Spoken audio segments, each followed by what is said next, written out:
I've got a tattoo of Johnny Depp, if I can show you. Can you see that? Look at that. I have a tattoo of Johnny Depp. So out of anyone, I wanted him to be innocent. I didn't want to have to get that covered up or removed. Imagine how painful that would be. Not to mention expensive. The reason you're here is to answer the question that I myself had, which is, what the hell is Amber Heard doing now? What is she doing these days? In 2022, nobody saw as much hate as Amber Heard did. So what the hell is she up to? What I will refresh you on is the verdict of that trial. Okay, so the case opened April 2022 and it closed May 22. Johnny Depp was awarded $10 million of the $50 million that he claimed in compensatory damages and $5 million in punitive damages, which was reduced to $350,000 per state limit. So Amber had to pay $10.35 million to Johnny. That is the last that we all heard if you haven't kept up to date on the ongoings of that trial. Now the thing is, once these trials are done with, there's all this time that they need to kind of sort out that the money, it's not a straight, here's how much you owe, let's pay it. Things have got to be worked out. Amber Heard decided to settle with Johnny for just $1 million. So she didn't have to pay 10.35, she has to pay $1 million. After which she took to her Instagram to explain that by her settling, it's not in any way an admission of guilt. It's just simply she wanted to put it behind her. She wanted to get it over and done with. She wanted to move on with her life. Right after that, she sold her home in Yucca Valley. Now, this was like this massive villa, super nice. If you see the pictures, put them on the screen. She sold that for $1 million, which was almost double the $570,000 that she paid for it originally, which she got via a private trust in 2019. So she made an absolute killing off that, but she did state that she doesn't have the money to pay Johnny Depp back, which makes you think either she's lying, because we know she's got $1 million from the house sale, or at the very least 430 grand, or she's dealing with other financial difficulties. Now, interestingly enough, another case was brought to Amber Heard after that, which we don't hear much about. This is an Australian perjury investigation. Now, this is based on a trip to Australia that she took with Johnny Depp in 2015, where Amber Heard broke strict quarantine and biosecurity laws by failing to declare the couple's Yorkshire Terriers, Pistol and Boo, upon her arrival in the country. You see, when you arrive in Australia with dogs, you've got to quarantine them. I think it's for about 10 days. Make sure you're not bringing any diseases into the country. She failed to do that. Subsequently, she was charged with illegally importing animals. She ultimately pleaded guilty to falsifying travel documents, which was in April 2016. However, during the initial Amber v Johnny case, the one that was in the UK, evidence came out about them taking trips to Australia, to which she took the dogs in, to which new evidence became apparent about her lying under oath. The perjury investigation against Heard came just weeks after the defamation case with Johnny Depp. But what does this mean? This means that she could be extradited to Australia to face the perjury charges, or if she's not extradited, anytime she steps foot in Australia, she could be arrested for this.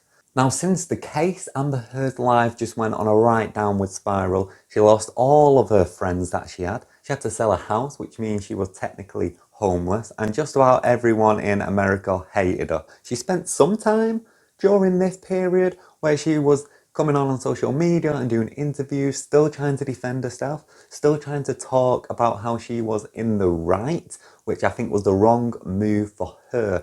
To sum up, she was hated in America. In December 2022, which is like 5 months after the case, she appealed it, which we all knew she was going to do anyway. That wasn't news.